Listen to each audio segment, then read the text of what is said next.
పందులు దొడ్డది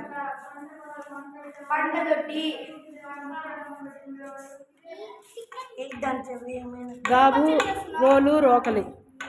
చూసారా మా అబ్బాయి ఎలా దంచుతున్నాడు. ఎడ్ల బండి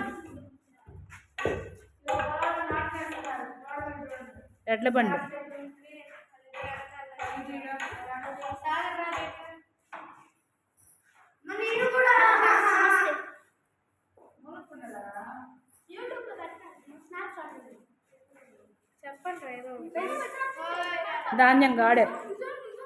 పొలాల నుంచి పంట కోసుకొని ఇంటికి వచ్చేటప్పుడు ఈ గాడిలో తీసుకొని ఇళ్ళకి చేర్చుకుంటారు.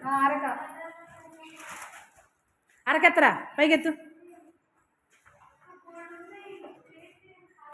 అరకలు భుజాన్ని ఎత్తుకోండి. ఒక్క నిమిషం.